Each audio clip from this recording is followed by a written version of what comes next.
حمزہ کو اب اس بات کا بہت ہی زیادہ دکھ ہے کہ آخر علیزے نے شادی کیوں کر لی اتنی جلدی، یا پھر میں نے کیوں اتنا لیٹ کر دیا۔ اب اسے سمجھ نہیں آ رہی کہ آخر وہ کرے تو کرے کیا، کیونکہ وہ تو پہلے ہی دل ہار بیٹھا ہے۔ اب حمزہ کے ماں باپ بھی یہ چیز نوٹ کرتے ہیں کہ آخر حمزہ بہت ہی زیادہ پریشان رہنا شروع ہو چکا ہے، تبھی وہ سوچتے ہیں کہ واقعی میں ہمیں اس کی شادی کروا دینی چاہیے، مگر حمزہ مانے تو پھر ہی وہ شادی کروائے نا۔ تبھی وہ بار بار اسے سمجھانے کی کوشش کرتے ہیں، مگر تبھی وہ اکیلا رہنے کے لیے بضد ہوتا ہے۔ یہ بار بار بات کرتا ہے کہ نہیں، مجھے کسی کا سہارا چاہیے، میں اکیلا رہنا چاہتا ہوں، پلیز مجھے اکیلا چھوڑ دیں۔ تبھی اس کے ماں باپ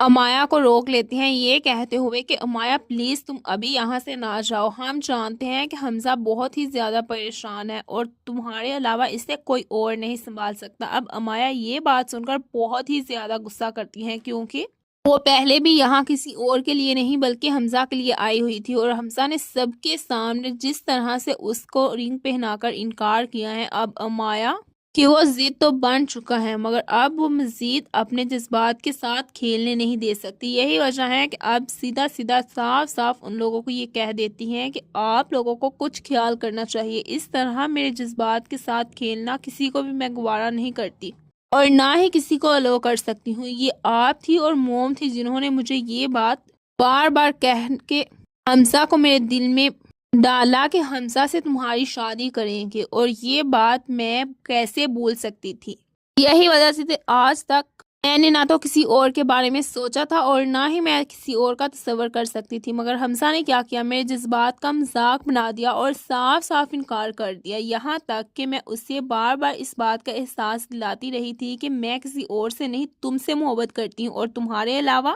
کسی اور کو اپنی زندگی کا حصہ بنانے کا تصور بھی نہیں کر سکتی۔ ایک طرف جہاں حمزہ کے لیے امایا کو روکا جا رہا ہے، وہاں اب حمزہ جہاں پاگلوں کی طرح علیزے کی شادی ہونے پر بہت ہی زیادہ افسوس کر رہا ہے، اسے اس بات کا اندازہ نہیں کہ اس کی شادی کینسل ہو چکی ہے اور بہت ہی جلد قسمت اسے اس کے سامنے لا کر کھڑا کرنے والی ہے، کیونکہ اب علیزے کے پاس اور کچھ نہیں تو یہ ایک تو اپنی ماں کا سہارا بننا چاہتی ہیں اور دوسرے انوشے کے قاتل کو سزا دلوانا چاہتے ہیں، اس سے بدلہ لینا چاہتی ہیں۔ اب اسے سمجھ نہیں آتا کہ جس انسان کو پہلے نہیں میں ڈھونڈ نکال سکی، اب میں اسے کیسے ڈھونڈ سکتی ہوں، مگر پھر بھی وہ اپنی ہار تسلیم نہیں کرتی اور اپنی کوشش جاری رکھتی ہے۔ یہی وجہ ہے کہ ایٹ دی اینڈ وہ سکندر کے آفس پہنچ ہی جاتی ہیں۔ جب بار بار سکندر کو فری ہوتے ہوئے اپنے ساتھ دیکھتی ہیں تو اس وقت یہ بات وہ بھول جاتی ہیں کہ یہاں سکندر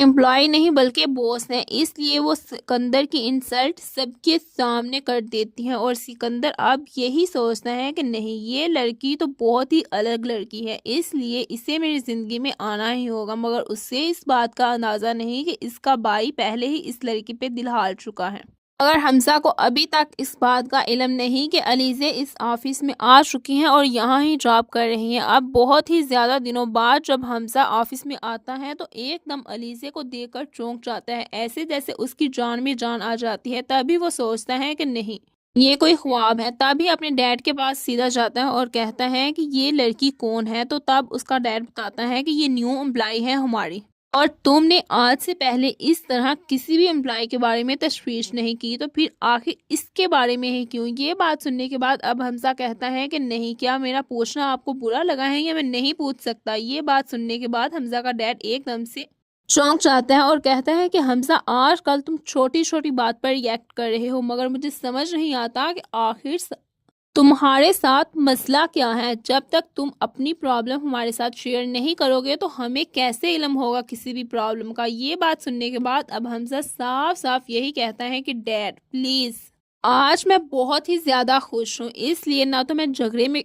پڑنا چاہتا ہوں اور نہ ہی جھگڑے کے موڈ میں ہوں۔ یہ بات سننے کے بعد اب سکندر لوگوں کے ڈیڈ کو بہت ہی زیادہ خوشی ہوتی ہے اس بات کی کہ آخر اتنے زیادہ دنوں کے بعد ایٹ لیسٹ میرے بیٹے نے خود ہی اپنے منہ سے یہ بات تو کی کہ وہ خوش ہے۔ چلو کوئی بھی ریزن ہو، اس سے مجھے کوئی سروکار نہیں، بس میرا بیٹا خوش ہے، اس سے بڑھ کر اور مجھے کچھ نہیں چاہیے۔ ہو سکتا ہے یہ امایا سے شادی کے لیے مان چکا ہے، مگر اسے اس بات کا اندازہ نہیں کہ کہ وہ امیہ سے شادی کے لیے نہیں مانا، بلکہ وہ لڑکی اس کی زندگی میں آن پہنچی ہے جس لڑکی سے یہ محبت کرتا تھا اور جس کے لیے بٹکی روحوں کی طرح ادھر ادھر گھوم پھر رہا تھا۔ اسے اس بات کا اندازہ نہیں تھا کہ علیزے کی شادی نہیں ہوئی تھی، اور آفس میں آنے کے بعد جیسے ہی اب علیزے کے پاس حمزہ جاتا ہے تو اس وقت اس کے آفس کے باہر ہی اپنے قدم روک لیتا ہے، یہ سوچتے ہوئے کہ نہیں، یہ شادی شدہ ہے، اس طرح مجھے اس کے ساتھ فری نہیں ہونا چاہیے۔ مگر پھر اس کے آفس میں چلا جاتا ہے اور کہتا ہے کہ مس علیزے، آپ ذرا میرے آفس میں آئیے گا۔ اب علیزے اس انسان کو دیکھ کر چونکس تو جاتی ہیں، مگر پھر یہ سوچتے ہوئے کہ نہیں، یہاں میں کسی سے ڈرنے نہیں بلکہ کسی کا مقابلہ کرنے آئی ہوں، کسی سے بدلہ لینے آئی ہوں، اپنی خوشیوں کا، اپنی بہن کا، اپنے سکون کا۔ تو اس لیے مجھے کسی سے نہ تو ڈرنے کی ضرورت ہے اور نہ ہی کسی کو سر پر سوار کرنے کی ضرورت ہے۔ یہ انسان ویسے بھی چند ملاقاتوں کے بعد ابھی مجھے نظر آیا ہے، اس لیے مجھے اس سے کوئی فرق نہیں پڑنا چاہیے۔ تبھی وہ حمزہ کے آفس میں جاتی ہیں تو اس وقت حمزہ کہتا ہے کہ مس علیزے، میں آپ کی بیک گراؤنڈ کے بارے میں جاننا چاہتا ہوں۔ یہ بات سننے کے بعد اب علیزے کہتی ہیں، کیا یہ کوئی انسٹرکشنز ہیں یا آپ کے آفس کے رولز ہیں؟ اس لیے میں پوچھ رہی ہوں کیونکہ مجھے اپنی پرسنل لائف کسی کے ساتھ ڈسکس کرنے کی کوئی بھی شوقین نہیں ہے، نہ تو میں نے اس طرح کے شوق پالے ہیں اور نہ ہی میں کبھی پال سکتی ہوں۔ اب حمزہ ایک دم سے بہت ہی حیران ہوتا ہے کیونکہ اسے اس بات کا اندازہ تو تھا یہ بہت ہی چلاک ہے، اس طرح ٹپر ٹپر کرتی ہے، مگر اسے اس بات کا اندازہ نہیں تھا کہ یہاں مجھے بہت سمجھنے کے بعد بھی یہ میری بالکل بھی رسپیکٹ نہیں کرے گی۔ تبھی وہ اس سے پوچھتا ہے کہ آخر آپ اتنے غصے میں کیوں رہتی ہیں ہر وقت؟ اتنا غصہ انسان کی عقل کو کھا جاتا ہے، اس لیے میرا آپ سے مشورہ ہے کہ آپ جیسی ذہین لڑکی کو اتنا غصہ نہیں کرنا چاہیے۔ اب علیزے ایک دم سے چیئر پہ ہاتھ مارتے ہوئے اٹھتی ہیں اور کہتی ہیں، آپ اس آفس کے باس ہوں گے مگر یہاں میں ٹھرک برن کرنے نہیں آئی، اس لیے پلیز آئندہ میرے ساتھ فری ہونے کی کوشش مت کریے گا۔ ہاں، کام کے حوالے سے جب چاہیں آپ مجھے بلا سکتے ہیں اور بات کر سکتے ہیں، مگر اس طرح بلا وجہ مجھے کسی کے ساتھ نہ تو فری ہونا ہے اور نہ ہی میں ہوتی ہوں، اور اگر آپ کی اجازت ہو تو میں جا سکتی ہوں اگر کام کی کوئی بھی بات نہیں۔ اب حمزہ تو چونک سے ہی جاتا ہے، اسے سمجھ نہیں آتی کہ آخر آگے سے کیا بات کرے، تبھی کہتا ہے جی جی آپ جائیں۔ اب علیزے تو وہاں سے چلی جاتی ہے، مگر تبھی حمزہ کو یہ کانفیڈنس دے کر بہت ہی زیادہ اچھا لگتا ہے کہ ایک لڑکی کو اتنے ہی مضبوط کردار کا ہونا چاہیے، نہ کہ اس سے کمزور۔ اگر لڑکیاں اتنے ہی مضبوط کردار کی ہو، اتنی ہی کانفیڈنس ہو، تو کوئی بھی انسان ان کی طرف آنکھ اٹھا کر دیکھنے کی جرات نہیں کر سکتا۔ مگر میں تو اس سے سچی محبت کرتا ہوں، یہ بات میں ڈائریکٹلی اس سے نہ تو کر سکتا ہوں اور نہ ہی مجھے زیب دیتی ہے۔ میں جانتا ہوں یہ شادی شدہ ہے، میرے لیے اتنا ہی کافی ہے کہ یہ میری آنکھوں کے سامنے ہے، میں اس سے بات کر سکتا ہوں،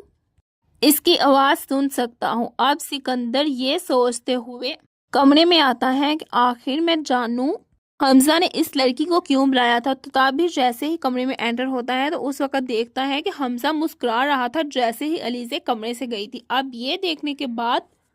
سکندر حمزہ سے پوچھ ہی لیتا ہے، آخر کیا ماجرا ہے؟ اس طرح مسکرایا جا رہا ہے، لگتا ہے کوئی بات ہے۔ تبھی حمزہ یہ بات سننے کے بعد کہتا ہے کہ تمہیں کیا لگتا ہے تمہارا بھائی اس طرح کا ہے؟ ایسی کوئی بھی بات نہیں، بس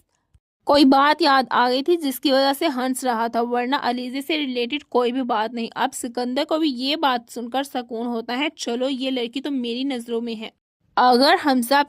بھی اس پر نظر رکھ کے بیٹھا ہوتا تو شاید میرے لیے مشکل ہو جاتا، کیونکہ میں تو اس لڑکی کو اپنے دل سے ہرگز بھی نہیں نکال سکتا۔ میں جانتا ہوں یہ سب لڑکیوں سے ڈیفرنٹ لڑکی ہے، اس لیے اس کا حمزہ سے دور ہونا ہی میرے لیے بہتر ہے، اور میں ایسا ہرگز بھی نہیں ہونے دوں گا جو حمزہ اس طرح کا مسکراہٹ لے کر اس کے لیے بیٹھا ہوا تھا۔ میں جانتا ہوں حمزہ جھوٹ نہیں بولتا، اس لیے مجھے ریلیکس ہونا چاہیے۔ حمزہ کو اب اس بات کا بہت ہی زیادہ دکھ ہے کہ آخر علیزے نے شادی کیوں کر لی اتنی جلدی، یا پھر میں نے کیوں اتنا لیٹ کر دیا۔ اب اسے سمجھ نہیں آ رہی کہ آخر وہ کرے تو کرے کیا، کیونکہ وہ تو پہلے ہی دل ہار بیٹھا ہے۔ اب حمزہ کے ماں باپ بھی یہ چیز نوٹ کرتے ہیں کہ آخر حمزہ بہت ہی زیادہ پریشان رہنا شروع ہو چکا ہے، تبھی وہ سوچتے ہیں کہ واقعی میں ہمیں اس کی شادی کروا دینی چاہیے، مگر حمزہ مانے تو پھر ہی وہ شادی کروائے نا۔ تبھی وہ بار بار اسے سمجھانے کی کوشش کرتے ہیں، مگر تبھی وہ اکیلا رہنے کے لیے بضد ہوتا ہے۔ یہ بار بار بات کرتا ہے کہ نہیں، مجھے کسی کا سہارا چاہیے، میں اکیلا رہنا چاہتا ہوں، پلیز مجھے اکیلا چھوڑ دیں۔ تبھی اس کے ماں باپ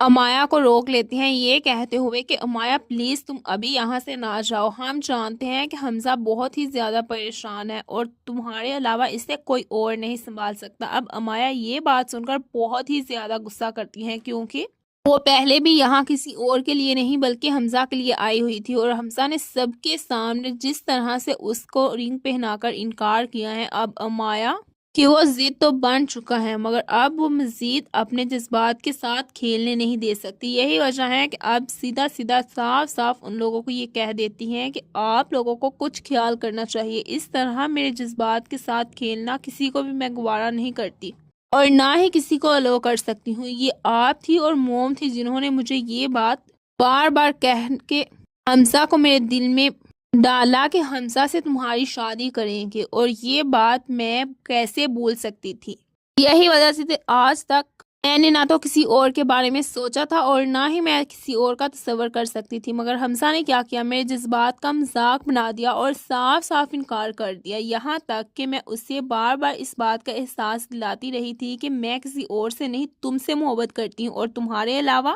کسی اور کو اپنی زندگی کا حصہ بنانے کا تصور بھی نہیں کر سکتی۔ ایک طرف جہاں حمزہ کے لیے امایا کو روکا جا رہا ہے، وہاں اب حمزہ جہاں پاگلوں کی طرح علیزے کی شادی ہونے پر بہت ہی زیادہ افسوس کر رہا ہے، اسے اس بات کا اندازہ نہیں کہ اس کی شادی کینسل ہو چکی ہے اور بہت ہی جلد قسمت اسے اس کے سامنے لا کر کھڑا کرنے والی ہے، کیونکہ اب علیزے کے پاس اور کچھ نہیں تو یہ ایک تو اپنی ماں کا سہارا بننا چاہتی ہیں اور دوسرے انوشے کے قاتل کو سزا دلوانا چاہتے ہیں، اس سے بدلہ لینا چاہتی ہیں۔ اب اسے سمجھ نہیں آتا کہ جس انسان کو پہلے نہیں میں ڈھونڈ نکال سکی، اب میں اسے کیسے ڈھونڈ سکتی ہوں، مگر پھر بھی وہ اپنی ہار تسلیم نہیں کرتی اور اپنی کوشش جاری رکھتی ہے۔ یہی وجہ ہے کہ ایٹ دی اینڈ وہ سکندر کے آفس پہنچ ہی جاتی ہیں۔ جب بار بار سکندر کو فری ہوتے ہوئے اپنے ساتھ دیکھتی ہیں تو اس وقت یہ بات وہ بھول جاتی ہیں کہ یہاں سکندر امپلائی نہیں بلکہ باس ہیں، اس لیے وہ سکندر کی انسلٹ سب کے سامنے کر دیتی ہیں اور سکندر اب یہی سوچتا ہے کہ نہیں، یہ لڑکی تو بہت ہی الگ لڑکی ہے، اس لیے اسے میری زندگی میں آنا ہی ہوگا، مگر اسے اس بات کا اندازہ نہیں کہ اس کا بھائی پہلے ہی اس لڑکی پہ دل ہار چکا ہے۔ مگر حمزہ کو ابھی تک اس بات کا علم نہیں کہ علیزے اس آفس میں آ چکی ہیں اور یہاں ہی جاب کر رہی ہیں۔ اب بہت ہی زیادہ دنوں بعد جب حمزہ آفس میں آتا ہے تو ایک دم علیزے کو دیکھ کر چونک جاتا ہے، ایسے جیسے اس کی جان میں جان آ جاتی ہے۔ تبھی وہ سوچتا ہے کہ نہیں، یہ کوئی خواب ہے، تبھی اپنے ڈیڈ کے پاس سیدھا جاتا ہے اور کہتا ہے کہ یہ لڑکی کون ہے، تو تب اس کا ڈیڈ بتاتا ہے کہ یہ نیو امپلائی ہے ہماری، اور تم نے آج سے پہلے اس طرح کسی بھی امپلائی کے بارے میں تشویش نہیں کی، تو پھر آخر اس کے بارے میں ہی کیوں؟ یہ بات سننے کے بعد اب حمزہ کہتا ہے کہ نہیں، کیا میرا پوچھنا آپ کو برا لگا ہے یا میں نہیں پوچھ سکتا؟ یہ بات سننے کے بعد حمزہ کا ڈیڈ ایک دم سے چونک جاتا ہے اور کہتا ہے کہ حمزہ آج کل تم چھوٹی چھوٹی بات پر ریئیکٹ کر رہے ہو، مگر مجھے سمجھ نہیں آتا کہ آخر تمہارے ساتھ مسئلہ کیا ہے؟ جب تک تم اپنی پرابلم ہمارے ساتھ شیئر نہیں کرو گے تو ہمیں کیسے علم ہوگا کسی بھی پرابلم کا؟ یہ بات سننے کے بعد اب حمزہ صاف صاف یہی کہتا ہے کہ ڈیڈ پلیز، آج میں بہت ہی زیادہ خوش ہوں، اس لیے نہ تو میں جھگڑے میں پڑنا چاہتا ہوں اور نہ ہی جھگڑے کے موڈ میں ہوں۔ یہ بات سننے کے بعد اب سکندر لوگوں کے ڈیڈ کو بہت ہی زیادہ خوشی ہوتی ہے اس بات کی کہ آخر اتنے زیادہ دنوں کے بعد ایٹ لیسٹ میرے بیٹے نے خود ہی اپنے منہ سے یہ بات تو کی کہ وہ خوش ہے۔ چلو کوئی بھی ریزن ہو، اس سے مجھے کوئی سروکار نہیں، بس میرا بیٹا خوش ہے، اس سے بڑھ کر اور مجھے کچھ نہیں چاہیے۔ ہو سکتا ہے یہ امایا سے شادی کے لیے مان چکا ہے، مگر اسے اس بات کا اندازہ نہیں کہ وہ امایا سے شادی کے لیے نہیں مانا، بلکہ وہ لڑکی اس کی زندگی میں آن پہنچی ہے جس لڑکی سے یہ محبت کرتا تھا اور جس کے لیے بٹکی روحوں کی طرح ادھر ادھر گھوم پھر رہا تھا۔ اسے اس بات کا اندازہ نہیں تھا کہ علیزے کی شادی نہیں ہوئی تھی، اور آفس میں آنے کے بعد جیسے ہی اب علیزے کے پاس حمزہ جاتا ہے تو اس وقت اس کے آفس کے باہر ہی اپنے قدم روک لیتا ہے، یہ سوچتے ہوئے کہ نہیں، یہ شادی شدہ ہے، اس طرح مجھے اس کے ساتھ فری نہیں ہونا چاہیے، مگر پھر اس کے آفس میں چلا جاتا ہے اور کہتا ہے کہ مس علیزے، آپ ذرا میرے آفس میں آئیے گا۔ اب علیزے اس انسان کو دیکھ کر چونکس تو جاتی ہیں، مگر پھر یہ سوچتے ہوئے کہ نہیں، یہاں میں کسی سے ڈرنے نہیں بلکہ کسی کا مقابلہ کرنے آئی ہوں، کسی سے بدلہ لینے آئی ہوں، اپنی خوشیوں کا۔ اپنی بہن کا، اپنے سکون کا، تو اس لیے مجھے کسی سے نہ تو ڈرنے کی ضرورت ہے اور نہ ہی کسی کو سر پر سوار کرنے کی ضرورت ہے۔ یہ انسان ویسے بھی چند ملاقاتوں کے بعد ابھی مجھے نظر آیا ہے، اس لیے مجھے اس سے کوئی فرق نہیں پڑنا چاہیے۔ تبھی وہ حمزہ کے آفس میں جاتی ہیں تو اس وقت حمزہ کہتا ہے کہ مس علیزے، میں آپ کی بیک گراؤنڈ کے بارے میں جاننا چاہتا ہوں۔ یہ بات سننے کے بعد اب علیزے کہتی ہیں کیا یہ کوئی انسٹرکشنز ہیں یا آپ کے آفس کے رولز ہیں؟ اس لیے میں پوچھ رہی ہوں کیونکہ مجھے اپنی پرسنل لائف کسی کے ساتھ ڈسکس کرنے کی کوئی بھی شوقین نہیں ہے، نہ تو میں نے اس طرح کے شوق پالے ہیں اور نہ ہی میں کبھی پال سکتی ہوں۔ اب حمزہ ایک دم سے بہت ہی حیران ہوتا ہے کیونکہ اسے اس بات کا اندازہ تو تھا، یہ بہت ہی چلاک ہے،